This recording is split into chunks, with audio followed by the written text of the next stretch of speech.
여러분 안녕하세요. 주식의 소리의 소리입니다. 오늘 9월 16일 제가 주식의 소리의 첫 영상을 올리고 딱 2달이 되는 날이더라고요. 뭔가 혼자 다 해내려니까 좀 지칠 때도 있기는 한데요. 여러분들이 남겨주시는 소중한 댓글 하나하나에 또 이렇게 기운을 내게 되는 것 같습니다. 늘 감사드리고요. 앞으로도 또 많은 관심 부탁드릴게요. 네, 그럼 9월 16일 장마감 싹쓸이 시작해 보도록 하겠습니다. 먼저 오늘 장 마감 상황인데요. 간밤에 뉴욕 증시가 경제지표 호조와 기술주 강세에 상승했잖아요. 그래서 오늘 우리 장도 좋으려나 라고 제가 기대를 했는데 우리는 오히려 하락 마감했네요. 오늘 새벽에 미 FOMC 회의가 진행되는데요. 이를 앞둔 경계감이 나타났고요. 또 코스피 지수 연고점 돌파에 따른 기관의 차익 매물 출회 때문인 것으로 보입니다. 우선 FOMC에서는 장기 저금리 기조를 다시 한번 확인할 수 있을지, 그리고 평균 물가 목표제에 대한 구체적인 설명이 나올지, 통화정책 추가 완화에 대한 여지가 있을지 이런 것들을 파악해 봐야 할 것 같은데요.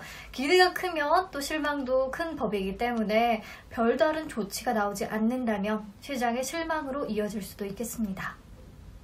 그리고 오후에는요, 북한이 다음 달 잠수함 탄도미사일 발사 가능성이 있다는 뉴스가 나왔죠. 이 부분도 좀 코스피 하락 요인으로 작용한 듯 합니다. 네, 장 초반에 이렇게 출렁임이 컸고요. 이후에 쭉 밀어올리면서 상승세를 유지하는 듯 하다가 2시 전후로 급격히 떨어졌네요. 5거래일 만의 하락입니다. 네, 그렇다면 코스닥 마감 상황은 어떨까요? 장 초반 강세를 보이며 2018년 4월 이후 처음으로 장중 900선을 돌파하기도 했지만 역시나 차익 매물 출회, FOMC 경계감, 대북 리스크 작용하면서 장 후반부터 완전히 미끄러졌습니다. 0.35% 하락한 896.28포인트에 거래를 마쳤네요. 네, 수급 상황 자세히 보시면요. 우선 코스피 시장에서는 개인 외국인 사이좋게 사들였습니다. 그런데 기관이 또 엄청 팔았네요. 3,200억 원 넘게 팔았습니다. 어제에 이어서 계속해서 차익 실현해두는 모습이고요. 기관 때문에 오늘 지수 결국 밀리고 말았네요. 네, 코스닥 시장에서도 개인은 1,858억 원가량 사들였고요. 외국인이 192억 원 소폭, 기관은 1,400억 원 넘게 매도 우위를 기록했습니다. 네, 좀 다소 우울한 장이었지만 그래도 외국인들 어떤 종목 샀을지 궁금한데요. 외국인 순매수 탑5. 코스피 시장 1위는 삼성전자, 2위는 현대차, 3위는 현대모비스예요. 자동차 위주로 담았죠.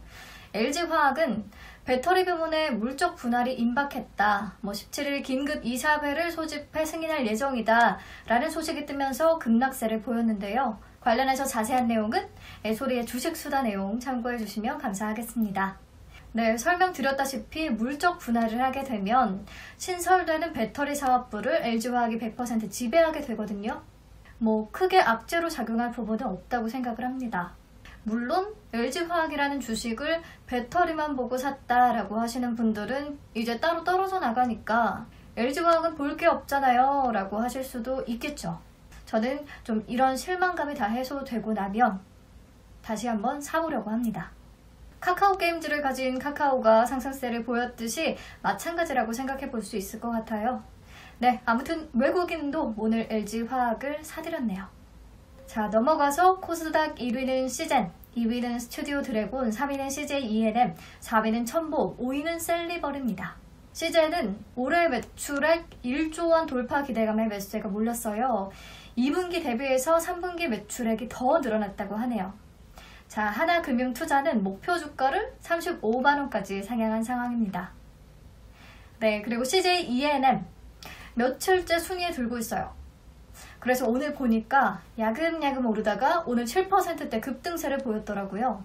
그래서 외국인과 기관 순매수 종목들 계속해서 잘 체크해야 한다는 거 여러분도 꼭 알고 가셨으면 좋겠습니다. 네, 다음으로 기관 순매수 탑5 종목 같이 보면요. 1위는 현대차, 2위는 기아차, 3위는 SK하이닉스, 4위는 현대모비스, 5위는 NC소프트인데요. 압도적으로 자동차 관련주들 주워 담은 모습이죠. 오늘 외국인과 기관 모두 현대차를 많이 사들였는데 현대차가 자동차가 아닌 부분에 수소 연료전지 시스템 첫 수출 소식을 전해왔습니다. 스위스의 수소 저장 기술 업체와 유럽 에너지 솔루션 스타트업에 수출했다고 밝혔는데요. 이들은 현대차의 연료전지 시스템을 활용해서 비상 전력 공급망과 또 친환경 이동형 발전기를 제작할 것으로 알려집니다. 현대차의 계획대로 연료전지 시스템 자체도 수출을 이뤄내는 모습이네요. 네, 넘어가서 코스닥 시장에서는 어떤 종목만이 사들였냐면요. 1위는 마찬가지로 시젠이네요. 2위는 CJ ENM이고요. 3위는 ST팜, 4위는 첨보, 5위는 휴젤인데 ST팜은 유럽 소재의 글로벌 제약사와 458억 원 규모의 원료 의약품 공급 계약 체결 소식이 있었고요. 이는 최근 매출액 대비해서 49.1%에 해당하는 규모입니다. 네, 휴젤은 보툴락스의 중국 품목 허가가 임박한 것으로 전해지면서 주목을 받았습니다. 중국이 아름다움, 미에 굉장히 관심이 많은 나라이기 때문에 허가가 난다면 매출이 큰 폭으로 증대할 수 있지 않을까 기대감이 생기네요. 네, 이제 오늘의 특징주 같이 만나볼까요? 오늘 첫 번째 특징주는 영화테크입니다. 앞에서 현대차의 수소 연료전지 시스템 첫 수출 개시 소식 전해드렸잖아요.